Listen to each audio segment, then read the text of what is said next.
गिबियावनो राइजिं बड'लेण्ड खौरां नायनानै मोजां मोनग्रा साफ्रोमबो रायजो राजाफोरखौ गिबियावनो बरायदों।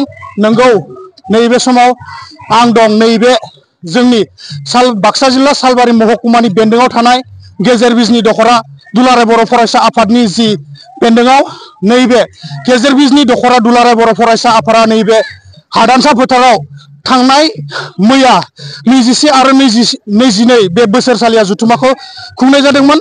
दिनै फैयै फैयै बिथांमोना नैथि हाबाफारि बे नैथि हाबाफारियाव दिनै माखासे हाबाफारि लानायनि गेजेरजों माखासे हारिमु दिन्थिफुंनाय हाबाफारिबो लानाय जादों। बे हारिमु दिन्थिफुंनाय हाबाफारिनि गेजेरजों दिनै बिथां सोमखोर बर' बिथांनिफ्राय आं माखासे मानि बाथ्राखौ मिथिना लानो नाजागोन। गिबियावनो राइजिं बड'लेण्ड खौरांनि गेजेरजों नोंथांखौ बरायबाय। दिनै हारिमु हानजा सुरनाय हाबाफारि लादों, बेनि सोमोन्दै मा बुंगोन? गिबियावनो बर' खौरां नायगिरि साफ्रोमबो रायजो राजा बिथांमोननिसिम आङो गेजेर बिजनी दख'रा आफादनि जानानै खुलुमनाय आरो सिबिनायखौ जासिग्रोनाय जाबाय। दा नैबे समाव बाक्सा जिल्लानि सिङाव थानाय गेजेर बिजनी दख'रा दुलाराय बर' फरायसा आफाद नैबे जोंनि 21थि बोसोरसालिया जथुमा डिसेम्बर दाननि 21 आरो 22 एबा मैयानिफ्राय दिनैसिम बे हाबाफारिया जागासिनो दङ। दा दिनै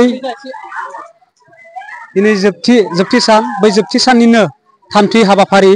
बै थामथि हाबाफारियानो जादों जोंहा गोजोननि हारिमुवारि हानजा सुरनाय। बे हानजा सुरनायखौ जोङो जोंनिनो 21 नं सालबारि बियाबनि मानाव गेदेर MCLA जय मुसाहारि सार बिथांनि बेखेवनायनि गेजेरजों नैबे हाबाफारिखौ जों मावफुंगासिनो दङ।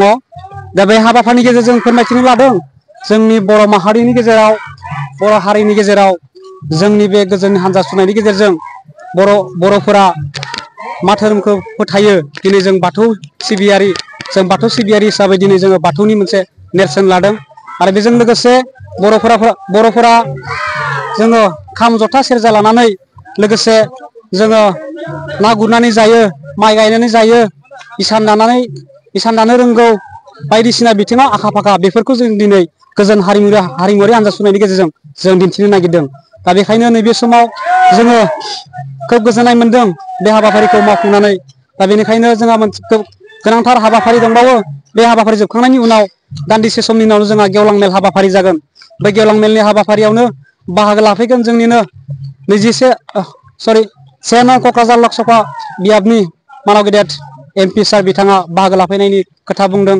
दा बेखायनो बिथांखौबो जोङो बरायगोन दख'रा आफादनिफ्राय। बेखिनिखौनो आं खावलायबाय।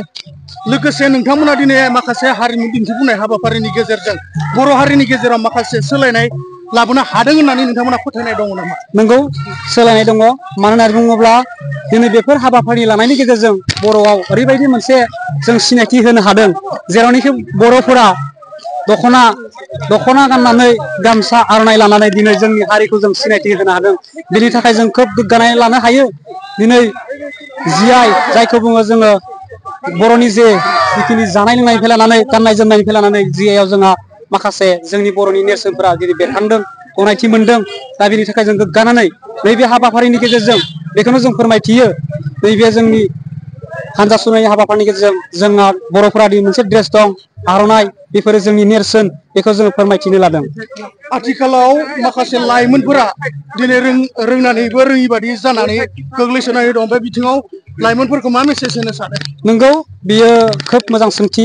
आथिखालाव जों लाइमोनफोरखौ नोजोर होयोब्ला नुगोन आथिखालनि जाखांफुनाय लाइमोन फरायसा बिथांमोना माखासे जौ जुवा बा लोंनाय जानाय देनद्राय जानाया गफबनानै दङ। दा बेफोरनिफ्राय जों सांग्रां जानांगोन। सांग्रां जायोब्लासो जोङो जोंनि हारिखौ जोङो गोजौ फारसे दावखोनो हागोन। दिनै जोंनि बर' लाइमोनफ्रा दिनै गुबुन हारिफोरनि बायदि जोङो दावगानो हायाखै। दा बेनिखायनो साफ्रोमबो जोङो सोलोंथाइ बिथिंनि बेलायाव मोनफ्रोमबो बिथिङाव जोङो हारिमुवानो जा, गेलेनायानो जा, बायदि बिथिङानो जा, बायदि बिथिङाव जों बाहागो लायोब्लासो जों जोंनि बर' हारिनि जों सिनायथिखौ जों दिन्थिनो हागोन। जोंहा बर' हारि हिसाबै जोङो गोग्गानाय लानो हायो, जेरावनोखि जोंनि बर' हारिनि गेजेरनिफ्रायबो साफा साफा गेलेमु आयदानिफ्राय मिरुसिम सौहैनो हाबाय। दा बेनिखायनो जों बर' हारियाबो जों गोग्गानाय लानो हायो। मोसानायानो जा, मोसानायावबो जोंहा गोबां आखा फाखा दङ आरो सोलोंथाइनि बिथिङावबो गोबां माने जौगाबाय होननानै जोङो मिजिंथिदों। नैबे जोंहा आथिखालाव बिटिआर गभर्नमेन्टनिफ्राय सुपार 50, बे सुपार 50नि गेजेरजों मोनसे मिशन फोसावबाय बे मिशननि गेजेरजों गोबां सुबुंफोरा जायफोरनि न'खराव रां रुफा गैया बिथांमोना बे एन्ट्रेन्सनि गेजेरजों फ्रि कचिं लानो मोनदों। दा बेनि थाखाय बे फ्रि कचिंनि गेजेरजों गोबां माने APSC आनजादखौ उथ्रिसारनानै अफिसार लेभेलसिम दावगानो हाबाय। बेनि थाखाय माने बाख्नायथाव होननानै जों बुंनांगोन बिटिआर सरकारखौ। माने बे समाव बेल' नङा, जोङो फारफ्रोमबो बिथिङावबो जों जौगानांगोन। साफ्रोमबो मोनफ्रोमबो बिथिङाव दानाय लुनायनिफ्राय लानानै खामानि मावनायनि बिथिङाव लानानै जिखुनु हारिनि जि थामोनथा बेफोराव जों बाहागो लानानै जों हारिखौ गोजौ फारसे दावखोलांनांगोन। बेखिनिखौ आं फोरमायबाय। आरो लोगोसे दुलाराय बर' फरायसा आफादा माखासे गामि ओनसोलाव बा समाज सिबिनायनि बिथिंखौ लानानै बा माखासे बिथिंखौ लानानै एवारनेस प्रग्रामफोर लानायखौ जों नुबोबाय थादों।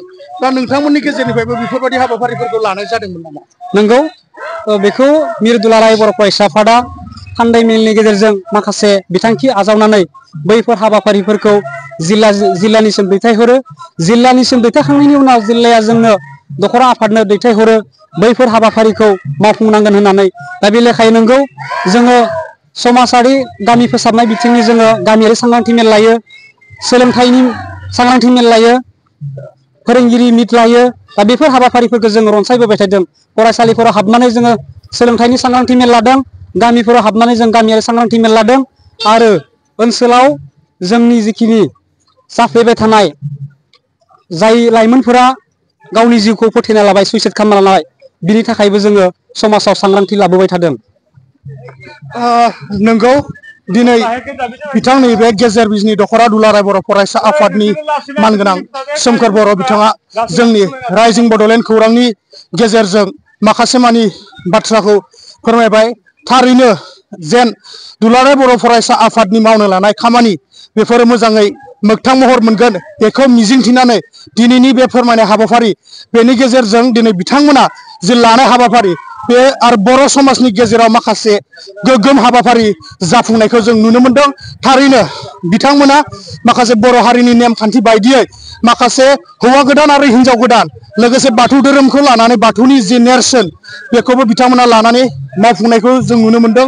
लोगोसे बिथांमोना जि हाबाफारि लादों बे थारैनो मोजां जादों होननानै जोंनि खौरांनिफ्रायबो बाख्नायनायजों लोगोसे जे हाबाफारि इयुनावबो बे हाबाफारिया जाफुंलांबाय थागोन बेखौ मिजिंथिनानै फोरमायफिननो गोनां खौरांखौ बाथ्राखौ बेखिनियावनो फोजोबबाय।